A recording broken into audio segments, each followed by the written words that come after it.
Bueno, estamos en el estudio de Primera Corintios. Ya hemos pasado 9 problemas diferentes y todos estos 9 problemas que pasamos tienen relación a la problemática de las divisiones.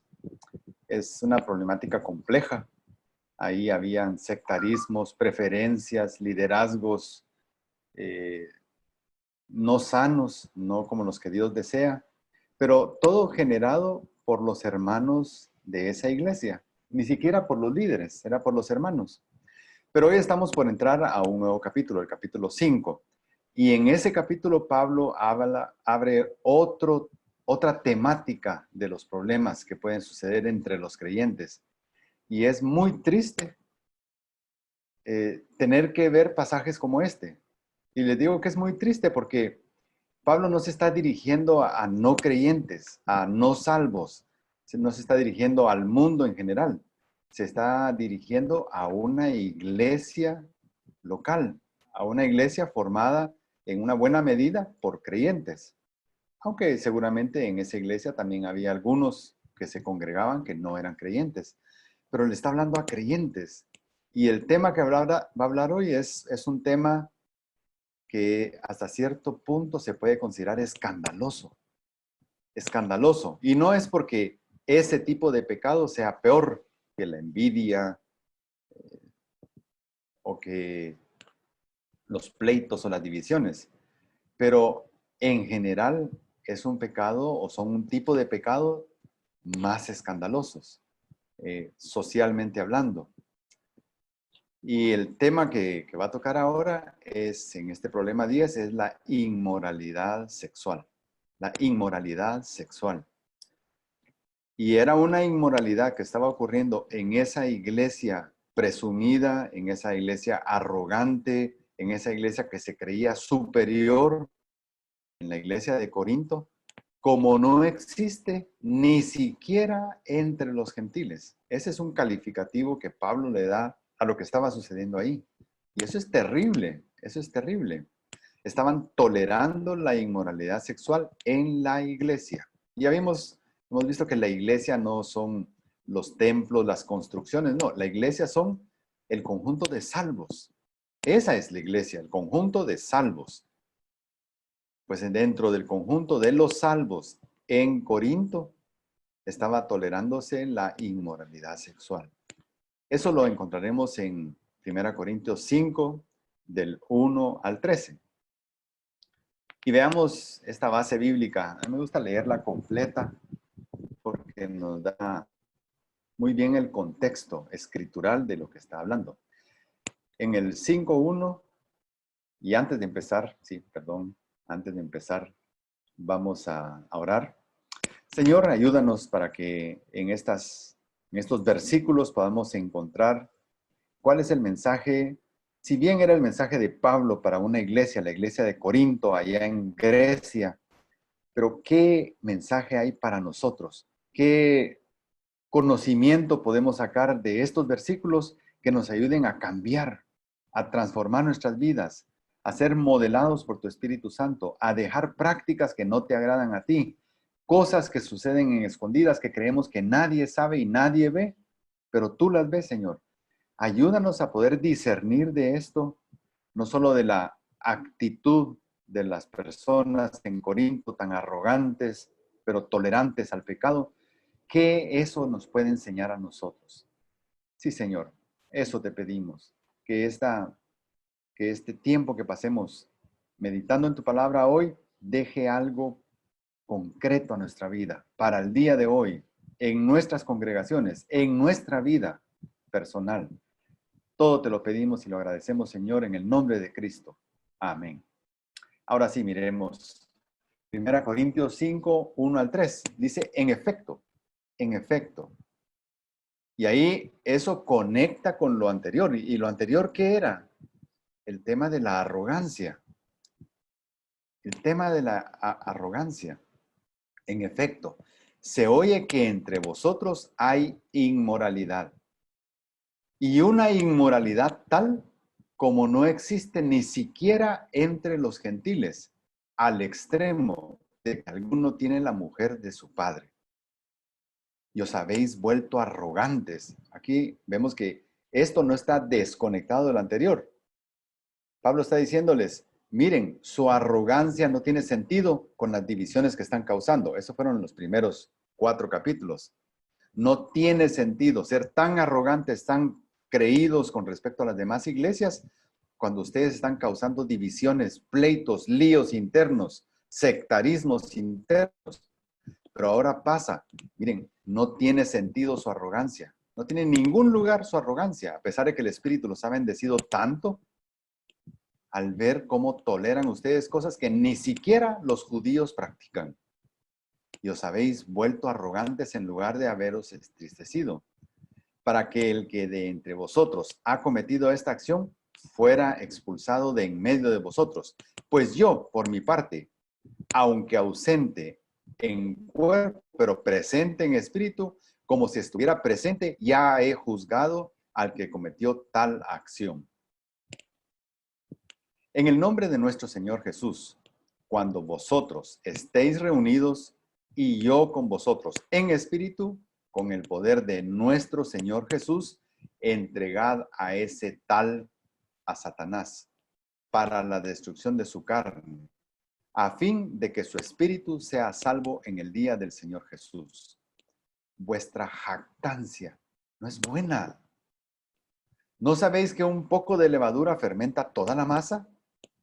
Limpiad la levadura vieja para que no seáis masa, para que seáis masa nueva, así como lo sois sin levadura.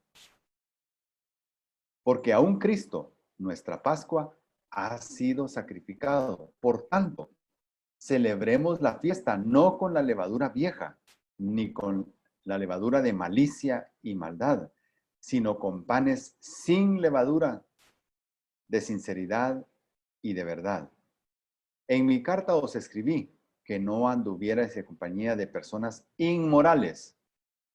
No me refería a la gente inmoral de este mundo, no a los avaros y estafadores o a los idólatras, porque entonces tendrían que salir del mundo, sino que en efecto os escribí que no anduvierais en compañía de ninguno que llamándose hermano es una persona inmoral o avaro o idólatra o difamador o borracho o estafador.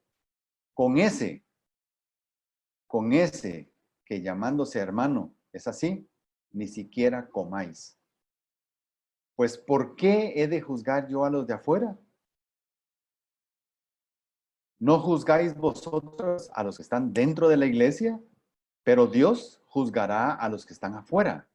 Expulsad de entre vosotros al malvado.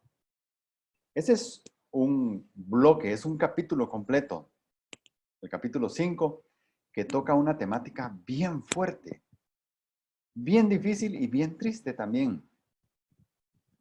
Sin embargo, nosotros el día de hoy no vamos a tratar de desarrollar estos 13 versículos, aunque todo es un mismo tema, la inmoralidad sexual. Este tema lo vamos a dividir en 2 partes. Y hoy nos vamos a enfocar en qué es la inmoralidad, en qué consiste la inmoralidad. Y eso es un tema amplio en la palabra de Dios. Desde el Antiguo Testamento se toca ese tema. La estructura que tendría este capítulo a la hora de desarrollarlo sería esta. Primero, definir qué es la fornicación, porque la palabra griega que Pablo usa para inmoralidad sexual es la palabra que traducida al español sería fornicación. ¿Qué tipo de fornicación estaba tolerando la iglesia? ¿Por qué nadie había intervenido para resolverlo? ¿Cómo propone Pablo que se resuelva ese caso? ¿Cuál es el riesgo de tolerar el pecado en la iglesia? ¿Por qué la iglesia debe cuidar su pureza? ¿Debemos juzgar la inmoralidad de la iglesia? ¿Sí o no? ¿Debemos juzgar la inmoralidad del mundo? ¿Sí o no? Todos esos son temas que estaremos desarrollando. Sin embargo, hoy nos vamos a enfocar en 2. ¿Qué es la fornicación y qué tipo de fornicación estaba tolerando la iglesia de Corinto? Así que empezamos con el primer versículo. Dice, en efecto, se oye que entre vosotros hay inmoralidad. se oye. Y eso nos dice que la fama, la mala reputación había trascendido. Y había trascendido tanto que había salido de la ciudad de Corinto y había llegado hasta Éfeso. La mala reputación moral de los hermanos que se congregaban en la iglesia de Corinto. Recordemos que Éfeso y Corinto estaban distantes solo por mar. O sea, que podía tomarse un barco y en pocos días estaba ya del otro lado, en Éfeso o de Éfeso a Corinto. Pero la movilidad no era tan fácil y sin embargo la fama ya había llegado. Eso significa que eso era algo que no era reciente. Ya tenía tiempo de haber sucedido. Y dice que entre vosotros hay inmoralidad. Eso significa que ese pecado de inmoralidad se había logrado infiltrar en la iglesia, se ha tolerado por bastante tiempo. Y la pregunta que está atrás de todo esto dentro de Pablo es que nadie se siente de ustedes calificado para resolver eso. Es que nadie piensa que eso está mal, como para que lo toleren y permitan que la fama del cuerpo de Cristo acarree inmoralidad. Y eso tenemos que saber todos, que cuando nosotros actuamos mal, no solo dañamos nuestra propia reputación. Ya eso es bastante malo, porque eso bloquea e impide que nosotros podamos desarrollar con facilidad la gran comisión de hacer discípulos de Cristo y enseñarles que guarden todo lo que Él mandó, porque nuestra reputación lo impide. Pero no solo daña la posibilidad de cumplir la gran comisión, daña nuestra reputación. Lo peor de todo es que daña la reputación de Cristo. Eso es lo peor de todo. Cuando nosotros actuamos de una manera pecaminosa, le damos lugar a nuestra carne para que sea la carne la que tome el control de nuestra vida. Nosotros lastimamos y dañamos la reputación de Cristo. Así que se oye que entre vosotros hay inmoralidad. Y dice, la palabra inmoralidad es la palabra griega porneía. Y yo creo que ya desde escucharla en griego, porneía, empieza a sonar como la misma raíz que se usa para pornografía, por ejemplo, porneía. Y fornicación no era un pecado, no era uno más, así como adulterio, así como cualquiera de los pecados sexuales que pueden haber. No, fornicación es el título que abarca toda relación sexual ilícita. Cuando la Biblia habla de fornicación, está hablando de un titular, no está hablando de un particular, de un pecado sexual particular, está hablando del titular que abarca a todo ese tipo de pecado. Que entre vosotros hay porneía, y porneía tal que ni siquiera los gentiles la practican. ¿Quién define si una relación sexual es lícita o ilícita? ¿Quién define eso? ¿Quién es el que tiene el fiel de la balanza? ¿Cada uno de nosotros lo podemos decidir libremente? ¿Mi pastor o mi líder espiritual es el que lo decide? Porque muchos creyentes verdaderos arrinconan a su líder o a su pastor. Mire, pastor, ¿usted cree que puedo hacer esto? ¿Usted cree que está bien que haga esto? ¿Usted cree que está bien que yo vaya a tal lado? ¿Que haga tal cosa? Eso no es correcto. Eso está bien, son preguntas de un niño espiritual, pero no de un creyente maduro. Un creyente que ya ha permitido que el Espíritu gobierne su vida, que ha escudriñado la palabra de Dios y que ha practicado la palabra de Dios. Eso ya lo vimos en los primeros capítulos. ¿O son los líderes de opinión social los que tienen que decir si algo es lícito o no es lícito? Y ahí basta ver, por ejemplo, las categorías que ponen en las películas. Este es apta para niños de 13 en adelante. cuando uno lo ve creyendo que sinceramente es algo así, uno dice, ¿cómo puede un jovencito de 13 años o de 8 años o todo público ver algo así como lo que está saliendo aquí? Eso es cuando líderes de opinión social o cuando gobiernos o cuando organismos internacionales son los que definen lo que es lícito y lo que no es lícito. Pero ¿quién realmente tiene la autoridad para definir si algo es lícito o si es ilícito? Dios, solamente Dios. ¿Y sabían qué? Dios diseñó, Dios mismo, Dios santo, Dios sublime, Dios excelso, el Dios justo, diseñó la anatomía sexual y reproductiva. Él, con sus propias manos, diseñó la anatomía del hombre y de la mujer.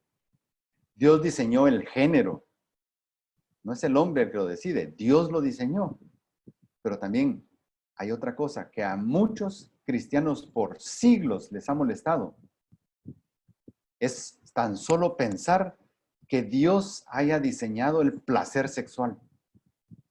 Y digo que por siglos les ha molestado, porque por siglos también se ha querido interpretar el libro de Cantar de los Cantares como una figura nada más de la relación entre la iglesia y Cristo. Cuando Cantar de los Cantares es una oda al amor. Y ahí, aunque con palabras muy discretas, hay relación íntima de pareja. Sí, en la Biblia. Hay clímax sexual en la Biblia, en el Cantar de los Cantares, solo que dicho de una manera muy discreta. Pero ahí está. ¿Y saben qué? Aprobado por Dios. Aprobado por Dios. Porque no es casualidad que el ser humano sienta esa necesidad de tener placer sexual. No es casualidad. Dios lo puso. Dios lo diseñó. Y a Dios no le molesta que el ser humano lo disfrute. No le molesta. Es más, Él está presente cuando se está disfrutando de eso. Siempre y cuando el ser humano lo haga de acuerdo a su voluntad. De acuerdo a su voluntad, no hay problema. Dios lo aprueba. Y Dios se complace con que suceda. Pero eso no es lo que nos dice a nosotros el mundo ahora. Y por eso vale la pena tocar por unos momentos qué dice la posmodernidad, que es el entorno en el que estamos viviendo ahora nosotros. La posmodernidad no existía en tiempos de Corinto. Ahí lo que existía era el gnosticismo. Y el gnosticismo le enseñaba a la gente, les enseñó por mucho tiempo, que lo que haga el cuerpo no afecta para nada al espíritu. Así que el cuerpo puede hacer lo que quiera, mientras el espíritu se mantiene limpio de todo. Y eso sirvió para que muchos dieran rienda suelta a su inmoralidad. Y seguramente eso es lo que permeaba en la iglesia de Corinto. Ahora, lo que permea en la sociedad y en muchos creyentes verdaderos que se congregan en iglesias locales es la posmodernidad, especialmente en jóvenes, porque suena democrático, suena razonable, suena razonable. ¿Qué dice la posmodernidad? Primero, debemos saber que es una posición filosófica. Es una posición filosófica. Así como el gnosticismo, esta también es una posición filosófica que penetra en la mente y es cambiante. ¿Y qué es lo que enseña? Enseña que la verdad absoluta no existe. Adiós la Biblia, adiós lo que Dios dice en la Biblia. La verdad absoluta no existe. Eso enseña. La moral absoluta no existe. La verdad y la moral son un producto cultural. sea, es una creación de cada cultura. Por lo tanto, cada cultura tiene su versión de verdad y la moral. Cada persona tiene su propia verdad. ¿Algo está bien para ti? Hazlo, tranquilo. Y si eso que haces tú no me agrada, pues yo tengo que estar tranquilo, porque yo hago lo que a mí me agrada y él hace lo que a él le agrada y todos tenemos nuestra verdad. Eso enseña la posmodernidad. Impone una verdad. Imponer una verdad, perdón, imponer una verdad es una maniobra de poder. Quererte decir a ti, hay absolutos, es querer imponerte a ti algo. Es una maniobra de poder, según la posmodernidad. Así que la Biblia no tiene la libertad de entrar a nuestras conciencias y modelar nuestras conciencias para que podamos distinguir el bien del mal, porque es una maniobra de poder de parte de los religiosos, así los llaman, que nos quieren imponer cosas. Todas las verdades son verdad para la posmodernidad. Y eso es de lo más absurdo que puede haber. ¿Saben por qué? Porque la posmodernidad es capaz de poner dos posiciones al mismo tiempo sobre la misma cosa que son diametralmente opuestas y a las dos les llama verdad. Eso en lógica, eso en un ejercicio de lógica, eso es un absurdo. Pero así de absurda es la posmodernidad, pero así también de aceptada por la gran mayoría de personas hoy en día. Por muchos creyentes verdaderos también, lamentablemente. Hay algunos términos que usa la posmodernidad. Y estamos viendo posmodernidad para contextualizar lo que estaba pasando en Corinto con nuestra actualidad. ¿Qué es tolerancia? El término tolerancia desde el punto de vista de la posmodernidad no es aceptar que otros tienen otras creencias. No, esa sería una tolerancia correcta, aceptar que otros tienen otras posiciones, otras formas de pensar. No, tolerancia para ellos es que yo acepte todo lo que otros creen, que acepte todo lo que otros practican. Eso es tolerancia. Y si yo no acepto todo lo que otros practican, yo soy un intolerante. Así es, así está la cosa. Respeto. ¿Qué es respeto para ellos? Es aprobar todo lo que otros creen. Eso es respetar. No es respeto que tú pienses eso, aunque yo no estoy de acuerdo. No, respeto para ellos debe ir un paso adelante. Debe incluir la aprobación de lo que ese otro está haciendo. Está bien.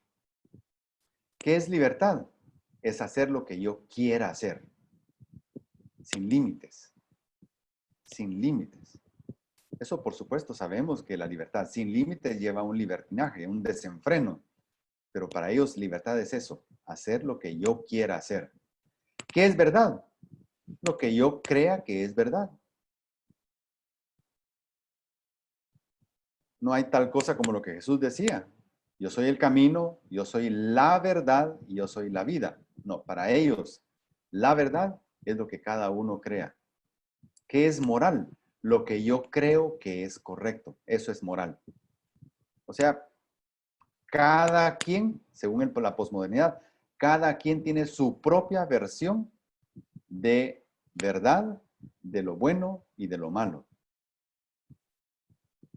¿Cuál es el objetivo final de la posmodernidad? Desafiar a Dios y tomar su lugar.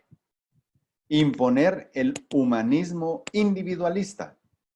El ser humano, el centro de todo. Y saben una cosa, eso se puede ver, pero muy palpable en la situación que estamos viviendo ahora. Cómo la gente piensa solo en ella.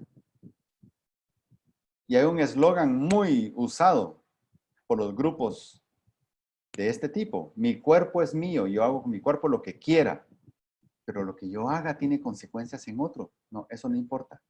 Es un humanismo individualista, hedonista, que solo piensa en yo mismo, nada más.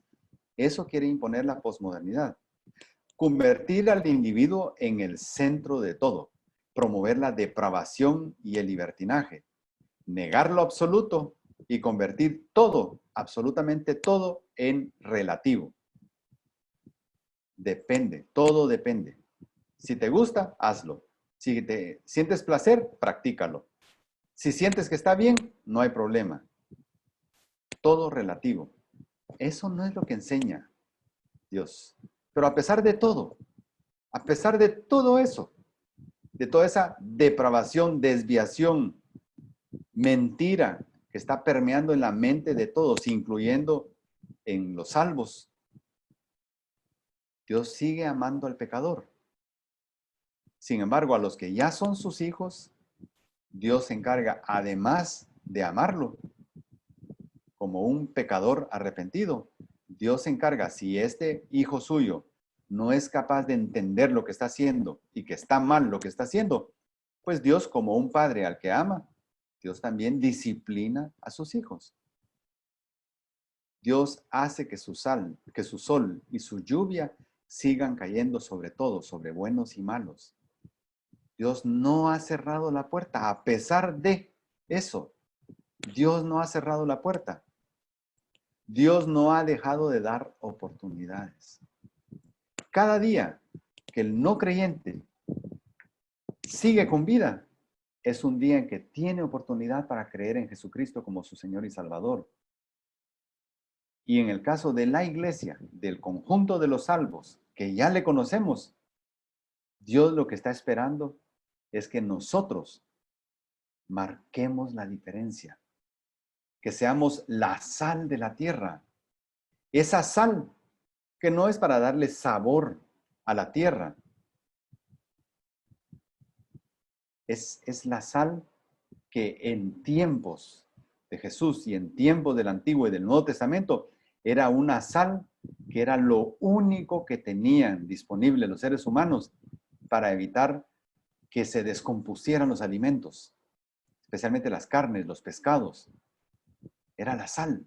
Entonces, para ellos el simbolismo de la sal, más que sabor, el simbolismo de la sal era detener la corrupción, oponerse a la corrupción. Nosotros somos la sal.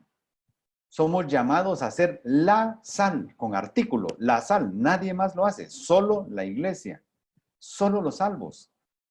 Nosotros también somos la luz, con artículo, por lo tanto es única. No hay otra luz, no hay otra sal.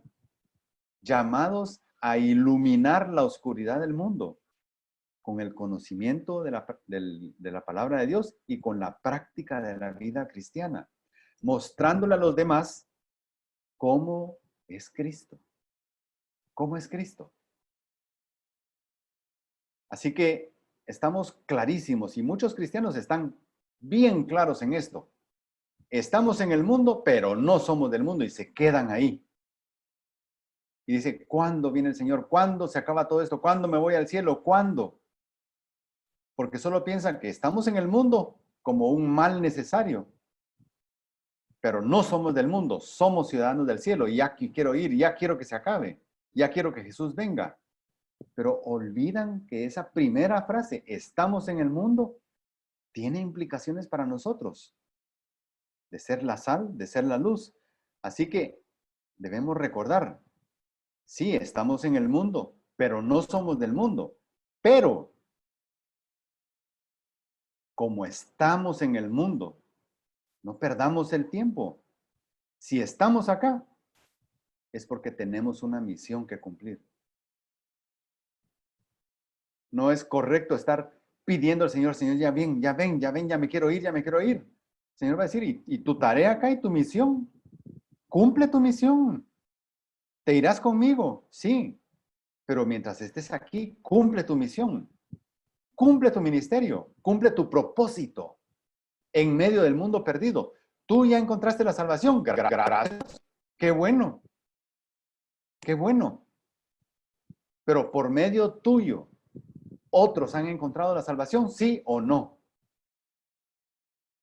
Si no, estás desaprovechando la oportunidad que tienes al estar en este mundo y ya no ser ciudadano del mundo. La estás desaprovechando. Porque el reino de Dios podría crecer siendo tú un instrumento de Dios, hablándole a los que están en tu círculo de relación. Pablo lo advirtió a Timoteo. Mira, Timoteo, le dice Pablo, llegará el tiempo en que no van a tolerar la sana doctrina. Esa doctrina que enseña verdades absolutas, que lo bueno lo define Dios y lo malo lo define Dios, lo lícito lo define Dios, lo malo también lo define Dios. No lo van a tolerar, ni siquiera dentro de la iglesia lo van a tolerar, porque les va a parecer una invasión a su derecho individual. ¿Por qué? Porque hasta el humanismo se ha metido en la iglesia. El ser humano el centro de todo. El ser humano el centro de todo. No van a tolerar la sana doctrina, sino que, llevados de sus propios deseos, se rodearán de maestros que les digan las novelerías que quieren oír. ¿Para qué? Para que todo el mundo le ponga like a cualquier cosa que alguien invente, fuera de lo que está en la palabra de Dios. Dejarán de escuchar la verdad y se volverán a los mitos, a los absurdos, como este absurdo de la posmodernidad. Tú, por el contrario, tú, Timoteo, mucho más joven que yo, que todavía está militando en las filas del ejército de Dios en este mundo. Tú, por el contrario, sé prudente en todas las circunstancias, soporta los sufrimientos, dedícate a la evangelización, cumple con los deberes de tu ministerio, cumple tu misión, Timoteo. Y eso es lo mismo que Pablo nos está diciendo a cada uno de nosotros, cumple tu misión. Ya llegará el día que irás con el Señor a su presencia, a gozarte eternamente con Él. Pero ahorita Él espera de ti algo. Cúmplelo. Cúmplelo, por favor. La sexualidad es un diseño perfecto de Dios y tiene propósito. No es algo sucio inventado por Dios o una casualidad descubierta por el ser humano que Dios no tenía previsto. No, Dios lo diseñó. Y así como todo lo que Dios diseñó, desde el ser más pequeño hasta la constelación más vasta y más lejana, todo es perfecto. Todo lo que Dios diseñó es perfecto, hasta ese aspecto, la sexualidad. Así que definitivamente la sexualidad diseñada por Dios no es algo sucio, no es algo que debemos esconder, aborrecible. Por supuesto, siempre y cuando se haga de acuerdo a la voluntad de Dios. Pero no es algo sucio, como estábamos hablando hace un momento, que durante siglos los religiosos y la iglesia institucional decidió que eso era algo sucio, algo de lo que no tenía que hablarse en las iglesias. Y por eso es que hay tanto creyente verdadero ignorante totalmente de estos temas. ¿Y a dónde va a nutrir su ignorancia? A Internet. ¿Quién es su maestro ahí? Cualquier maestro que invente cualquier cosa es su maestro, ahí en Internet. Cuando ¿quién nos enseña acerca de la sexualidad? La lícita y la no lícita, la palabra de Dios. ¿Qué tenemos que hacer nosotros? Ir a la palabra de Dios, leerla, estudiarla, escudriñarla. Desde el género, la anatomía, la reproducción, las hormonas, todo es un diseño de Dios. No es una casualidad lamentable. No, es diseño de Dios. Mateo 10:6 dice, pero desde el principio de la creación, Dios los hizo varón y hembra. ¿Quién está diciendo eso? Jesús. Desde el principio de la creación, Dios ya definió el género. Dios ya definió el género. El género no es una decisión. Así como la sexualidad no es un diseño humano, el género tampoco es un diseño humano. Y en Génesis 1:28 dice, y los bendijo Dios y les dijo, sed fecundos y multiplicaos y llenad la tierra. Y miren, nosotros no somos niños para saber que para llenar la tierra hay que hacer algo antes. Hay que hacer algo antes. Y ese algo sucede entre un hombre y una mujer. ¿Quién está mandando que suceda eso? ¿Quién está mandando que existan relaciones sexuales que lleven a la multiplicación de la raza humana para llenar la tierra? En el momento del Génesis. ¿Quién lo está diciendo? Dios. Y lo está diciendo con bendición. Solo la mente depravada es la que piensa que toda la sexualidad, hasta la que sucede correctamente en pareja entre marido y mujer, solo la mente depravada puede pensar que eso es sucio. Porque entonces cuando pensamos así, estamos juzgando de una vez a Dios. Dios es sucio. Dios piensa de una manera sucia. ¿Por qué? Porque Dios es el que está invitando a la raza humana a tener relaciones entre ellos para multiplicación. Pero eso está en la mente depravada del ser humano. Dios lo hizo perfecto y dio esa orden, multiplíquense. Y vio Dios todo lo que había hecho. Y aquí que era bueno en gran manera. Todo. Para ese momento ya estaba creado el ser humano, hombre y mujer, con todas sus cualidades y con todas sus hormonas y con todos sus accesorios complementarios. Ya estaba diseñado y era perfecto y era bueno en gran manera. Y el mandamiento de Dios es, por tanto, el hombre dejará a su padre y a su madre y se unirá a su mujer y serán una sola carne. ¿Qué implicación tiene eso? Unión carnal, relaciones sexuales lícitas. Y desde el punto de vista emocional y afectivo, Dios fue el que dijo, no es bueno que el hombre esté solo. Dios nos conocía a nosotros. Dios nos conocía a nosotros. ¿Cómo es el hombre? Y la necesidad que tiene. Así como Dios conoce a la mujer y la necesidad que tiene. Así que Dios decidió crear la primera pareja. Proverbios 5, 18 y 19. Y esto es lo que a muchos creyentes no les gusta ver. Pero la Biblia lo dice. Y esta es una versión literal. La Biblia de las Américas es una versión literal, igual que la Reina Valera 60, son literales. Sea bendita tu fuente y regocíjate con la mujer de tu juventud. Eso no significa solo tomar café juntos, platicar juntos, contar chistes juntos, caminar juntos. Regocíjate es amplio. Regocíjate con la mujer de tu juventud, amada, amante sierva y graciosa gacela, que sus senos te satisfagan en todo tiempo, su amor te embriague para siempre. ¡Wow!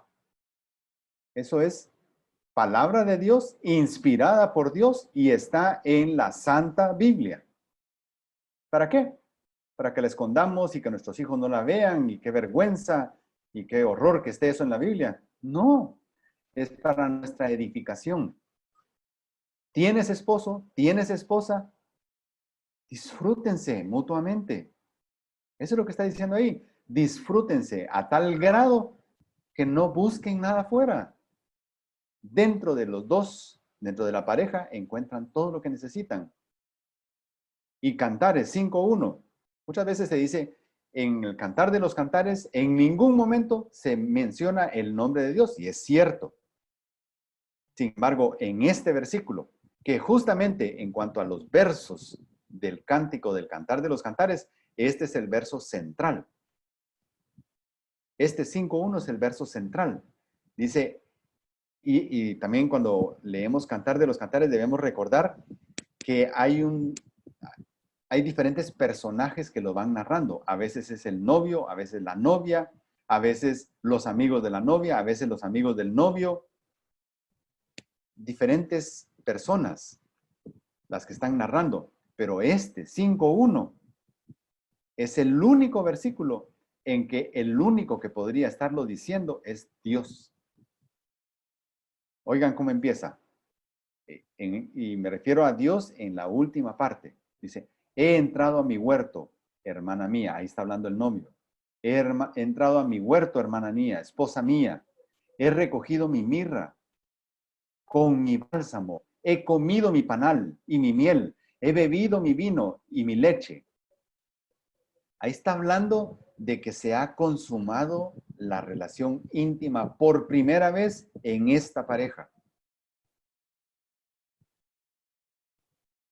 Por primera vez se había consumado. Y el verso que sigue después, la siguiente oración dice, comed amigos, bebed y embriagaos, oh amados. Nadie, ningún otro personaje de los que aparecen en Cantar de los Cantares podría estar diciendo eso. El único que podría estarlo diciendo, porque está presente mientras eso está ocurriendo, es Dios. Dios se agrada con que disfrutemos el placer sexual en pareja. Y todo lo estamos viendo. Este es puro contexto para después entender qué es una relación ilícita y por qué era tan dañino que se estuviera practicando en la congregación, en la iglesia. La sexualidad tiene límites, sí, el matrimonio. 1 Corintios 7, 2 al 5 dice, por razón de las inmoralidades o de las porneías, por razón de las inmoralidades, que cada uno tenga su propia mujer y cada una tenga su propio marido. Y Pablo está pensando en ambas partes, en el hombre y en la mujer, que cada uno tenga su propia marido y su propia mujer. Que el marido cumpla su deber para con su mujer.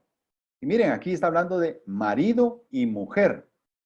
No como dicen hoy, mi significant other o mi pareja, para omitir el sexo y el compromiso. No, aquí está hablando del hombre tiene mujer y la mujer tiene marido, no tiene pareja. Que el marido cumpla su deber para con su mujer e igualmente la mujer lo cumpla con el marido. ¿De qué deber está hablando? No está hablando aquí de cocinar, no está hablando aquí de trabajar en la calle y traer dinero. Está hablando acá del deber conyugal. ¿Por qué? ¿Cómo lo sabemos? Porque inmediatamente antes ha hablado de inmoralidad. Significa deseo sexual satisfecho de parte de ambas partes. E igualmente la mujer no lo cumpla con el marido. La mujer, y aquí está hablando de que Dios previó que la necesidad del hombre se satisface con la mujer y la necesidad de la mujer se satisface con el hombre. Por lo tanto, cuando ya son pareja el hombre y la mujer, dice acá, la mujer no tiene autoridad sobre su propio cuerpo, sino el marido. Y asimismo el marido no tiene autoridad sobre su propio cuerpo, sino la mujer. No os privéis. Y aquí lo que está diciendo Pablo muy sabiamente es una tontería. Es un riesgo innecesario. No os privéis el uno al otro, excepto de común acuerdo, y por cierto tiempo. Volved después a juntaros, a fin de que Satanás no os tiente por causa de vuestra falta de dominio propio. Entonces venimos y continuamos con el versículo 1. Dice, y una inmoralidad tal como no existe ni siquiera entre los gentiles. Una porneía tal. Eran relaciones sexuales ilícitas tan graves y tan escandalosas. Pablo lo que está pensando es, me resulta increíble pensar que ustedes las estén tolerando.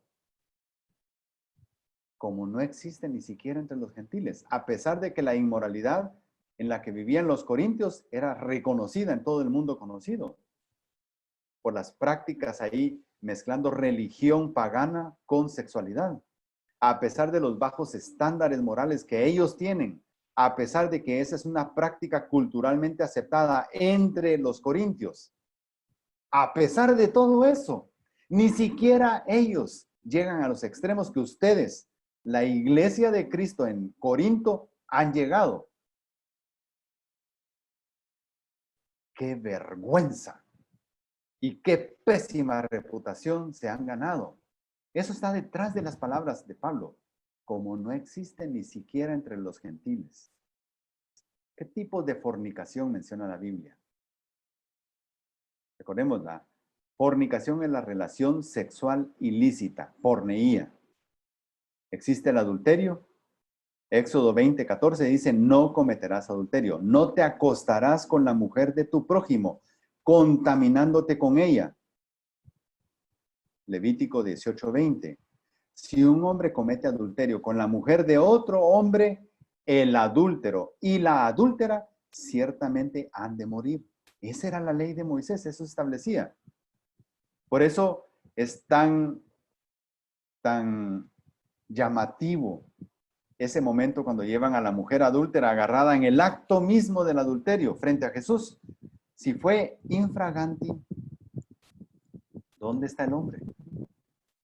¿Dónde está el hombre en esa escena? Si fue infraganti, en el acto mismo. Solo la mujer. ¿Pero qué decía la ley? La ley no decía solo la mujer. El adúltero y la adúltera ciertamente han de morir. ¿Qué otro tema de relación sexual ilícita hay? Evidente en la Biblia y que algunos están queriendo de alguna manera ocultar: la homosexualidad. Si alguno se acuesta con varón, como los que se acuestan, como los que se acuestan con mujer, los dos han cometido abominación, ciertamente han de morir. Esa era la culpa para la homosexualidad en tiempos de la ley de Moisés. Su culpa de sangre sea sobre ellos, sobre los que lo hicieron. Por esta razón, Dios los entregó a pasiones, dice Romanos 1, 26, 27. Por esta razón, Dios los entregó a pasiones degradantes, porque sus mujeres cambiaron la función natural por la que es contra la naturaleza. Ahí está hablando del lesbianismo. Y de la misma manera, también los hombres, abandonando el uso natural de la mujer, se encendieron en su lujuria unos con otros, cometiendo hechos vergonzosos hombres con hombres y recibiendo en sí mismos el castigo correspondiente a su extravío. No os dejéis engañar, ni los inmorales, ni los adúlteros, ni los afeminados, ni los homosexuales heredarán el reino de Dios. 1 Corintios 6:9. Ahí vamos a pasar también cuando lleguemos al capítulo 6. ¿Qué otra relación ilícita, grave, gravísima hay en la Biblia? El incesto. Y hay mucho de este tema. Y es interesante ver el grado de detalle que tiene Levítico respecto a este problema. Y tanto Levítico como el Nuevo Testamento, Pablo en Corinto, le está hablando a creyentes. En el caso del Antiguo Testamento está hablando al pueblo escogido de Dios, al pueblo de Israel. Y uno dice, ¿cómo puede tocar esa temática? ¿No se supone pues que entre creyentes, que entre los hijos de Dios, que entre el pueblo de Dios, ya esas cosas no existen? Como que desapareciera toda esa naturaleza pecaminosa por arte de magia. ¿No es así?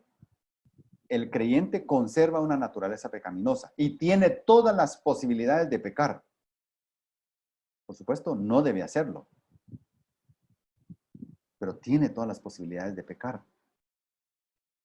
Miren este detalle. Ninguno de vosotros se acercará a una parienta cercana suya para descubrir su desnudez. Aquí vamos a decir rápidamente, la Biblia es muy discreta, no es morbosa para tocar esos temas. Es muy discreta. Es muy discreta para tocarlos. Cuando habla aquí de descubrir su desnudez, significa o tener relación sexual con la persona o tener relación sexual con el esposo o la esposa de alguien. Porque ¿quién es el único que tiene derecho a descubrir la desnudez de alguien? Por ejemplo, una mujer es la única que tiene derecho a descubrir la desnudez de un hombre es su esposa. Y el único que tiene derecho a descubrir la desnudez de una mujer es su esposo. Cualquier otro descubrir su desnudez que aparezca es aborrecible. Es porneía. Es fornicación. Ninguno de vosotros se acercará a una parienta cercana suya para descubrir su desnudez. Yo soy el Señor. No descubrirás la desnudez de tu padre o la desnudez de tu madre. Es tu madre. No descubrirás su desnudez. No descubrirás la desnudez de la mujer de tu padre. Es la desnudez de tu padre. Ahí no está refiriéndose a su mamá, sino a su madrastra, mujer de su papá. Su papá sí tiene un nexo de sangre, pero con esta mujer ya no hay nexo de sangre porque él se casó con alguien más. La desnudez de tu hermana, sea hija de tu padre o de tu madre, nacida en casa o nacida fuera, está hablando de medios hermanos, su desnudez, totalmente hermanos o de medios hermanos, su desnudez no descubrirás. La desnudez de la hija de tu hijo, de la hija de tu hijo, aquí hay pedofilia. Está hablando de un nieto o de una nieta. Su desnudez no descubrirás, porque su desnudez es tuya. Significa, tu hijo nació de ti. ¿Cómo vas a hacer eso? La desnudez de la hija de la mujer de tu padre, engendrada de tu padre, su desnudez no descubrirás. Tu hermana es. No descubrirás la desnudez de tu hermana, de tu padre, de la hermana de tu padre. Parienta de tu padre es. Todas estas cosas las estaba diciendo la ley para que la gente, el pueblo de Dios no dijera, Dios no me lo dijo, Dios no fue exacto, Dios no fue explícito para decírmelo. No descubrirás la desnudez de la hermana de tu madre, tu tía, pariente de tu madre es. No descubrirás la desnudez del hermano de tu padre. No te acercarás a su mujer, tu tía es. No descubrirás la desnudez de tu nuera, es mujer de tu hijo. No descubrirás su desnudez. Ese es privilegio de tu hijo, es tu nuera, no es tuya. No descubrirás la desnudez de la mujer de tu hermano, es la desnudez de tu hermano. No descubrirás la desnudez de una mujer y la de su hija. Eso significa casarse o unirse con una mujer y su hija juntas. Ni tomarás la hija de su hijo, ni la hija de su hija, para descubrir su desnudez. Son parientas. Es aborrecible. No tomará su mujer juntamente con su hermana, para que sea rival suya, descubriendo su desnudez mientras está viva. Esto lo está diciendo la ley mucho tiempo después de los líos que hubo entre Raquel y Lea, producto de tomar a las dos hermanas. No existía la ley en ese entonces. Aquí ya había ley, ya no se volvería a repetir eso mismo. Si alguno se acuesta con la mujer de su padre, dice Levítico 20:11, ha descubierto la desnudez de su padre. Ciertamente han de morir los dos. Su culpa de sangre sea sobre ellos. Sobre todo este delito de incesto pendía la pena de muerte en la ley. Todo lo que hemos listado anteriormente tenía pena de muerte. Si alguno se acuesta con su nuera, ciertamente han de morir los dos. Han cometido grave perversión. Su culpa de sangre sea sobre ellos. Irremisiblemente morirán. Si alguno toma a una mujer y a la madre de ella, es una inmoralidad. Él y ella serán quemadas. Todos estos principios estaban en la ley y estaban dados para que no sucedieran entre los creyentes. La zoofilia, eso es terrible. Es ayuntarse con un animal, es tener una relación sexual con un animal, tanto de parte de un hombre como de parte de una mujer. Está en Levítico 18:23, en Levítico 20:15 y 16, en Deuteronomio 27:21. Y todo el pueblo dirá a estos mandamientos, Amén. Significa así sea. Había legislación adicional. 1 Timoteo 1, 8 y 11 dice, pero nosotros sabemos que la ley es buena si uno la usa legítimamente. Esa es la ley de Moisés. No podemos decir ahora, pero eso está en el Antiguo Testamento, o sea, no aplica a nosotros. Las cuestiones de principios, aunque esté en el Antiguo Testamento, no prescriben. Los principios, los absolutos morales de Dios no prescriben. Aunque estemos en la era de la iglesia y eso haya sido Antiguo Testamento, aunque no seamos judíos, los principios morales de Dios no prescriben. No prescriben. También hay leyes humanas a las que tenemos nosotros que ceñirnos. Someteos toda persona a las autoridades que gobiernan, porque no hay autoridad sino de Dios. Y las que existen por Dios son constituidas. Por consiguiente, el que resiste a la autoridad, a lo ordenado por Dios, se ha opuesto. Y los que se han opuesto, sobre sí recibirán condenación. Porque los gobernantes no son motivo de temor para los que son de buena conducta, sino para los que hacen el mal. ¿Deseas, pues, no temer a la autoridad? Haz lo bueno y tranquilo. No vas a tener temor de la autoridad, pero haz lo malo y entonces debes temer. Y la ley ha establecido también límites en cuanto a la sexualidad lícita e ilícita. Y debemos respetar no solo a la ley de Dios, sino a las leyes locales en ese aspecto. No debemos retar los límites. Al extremo que alguno tiene la mujer de su padre. La mujer de su padre no se refiere a su propia madre, sino a una madrastra.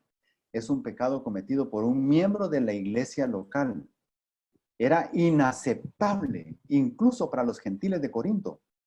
Para el mundo greco-romano era inaceptable eso. Y adivinen quién lo estaba aceptando y tolerando. Los cristianos.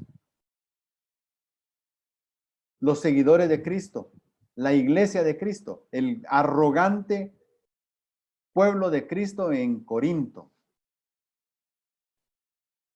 Y como ellos no tuvieron a bien reconocer a Dios, Dios los entregó a una mente depravada para que hicieran cosas que no convienen. Y saben, ya tenemos bien claro, la iglesia no solamente está formada por salvos espirituales conectados con el Espíritu Santo, en los que el Espíritu Santo los está gobernando y están en un proceso de madurez. No, la iglesia de Cristo, los salvos que están en el cuerpo de Cristo, incluyen también salvos carnales y salvos niños en Cristo. Los incluye. Ya lo vimos antes. ¿Qué podemos concluir de este primer versículo? Lo que Pablo está diciendo acá no significa que Pablo está estableciendo que los pecados de inmoralidad sexual son peores a los ojos de Dios que el resto de pecados. No significa eso. Porque dice bien claramente en Romanos 6:23, la paga del pecado es muerte. No dice la paga del pecadón escandaloso es muerte. Pero la paga de una mentirita, eso no es problema. La paga de un pecadito pequeño, ese no es problema. La paga del pecado, y no califica el pecado, el pago del pecado es muerte. El punto de Pablo es que una iglesia tan bendecida por el Espíritu Santo pueda sentir tanta arrogancia respecto a las demás iglesias mientras tolera pecado como ese. Y en Romanos 2:24 dice, porque el nombre de Dios es blasfemado entre los gentiles por causa de vosotros. ¿Y saben una cosa? Esa conclusión aplica a nosotros individualmente. Muchas veces nos sentimos como creyentes arrogantes con los demás hermanos en Cristo. Yo soy mejor, yo sé más, yo tengo mejor calidad.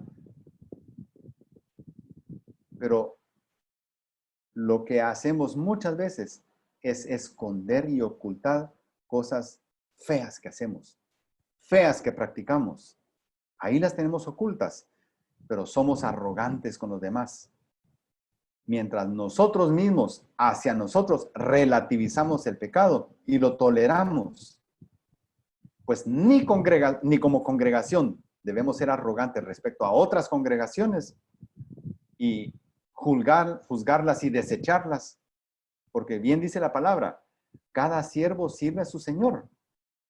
Y nosotros somos siervos del Señor, otros también son siervos del Señor, si han creído en Cristo como su Salvador. Cada quien tiene una relación directa con su Señor y su Señor juzgará a cada quien. No me toca a mí. Y menos yo individualmente juzgar a otros cuando yo sé perfectamente que yo oculto cosas en mí, que trato que los demás no sepan.